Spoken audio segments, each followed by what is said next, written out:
Thank you for having me. It's an honor to be here.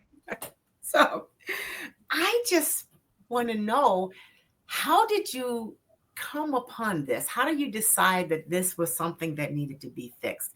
Because most of us do believe that there's nothing else after retirement. And a lot of us are left feeling empty, I'm sure, when they retire. So, how did you get started, Miss Queen of Courage?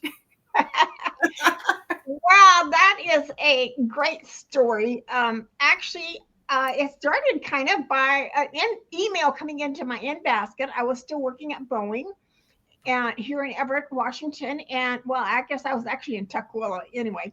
It said that Boeing was partnering with our local community college in a coaching program, and at first I just ignored it because I was retiring. And then it took me about a week or 10 days before I realized that, oh, what I've been doing at Boeing was empowering people, taking problem solving down to the lowest level. And I thought, well, I could still be empowering people even though I'm not getting paid at Boeing to do it.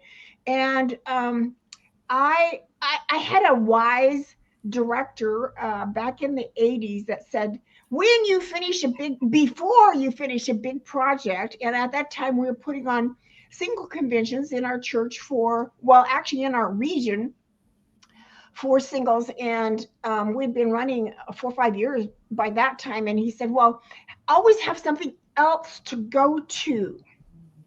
I got the feeling he had learned a hard lesson by getting over one of these conventions. And then, what do I do now? Yes. Kind of like after having a baby, you have a postpartum. Yes.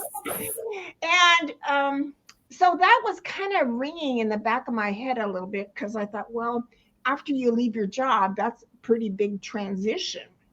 And so I took another look at that email and said, maybe this might be a good next step for my career.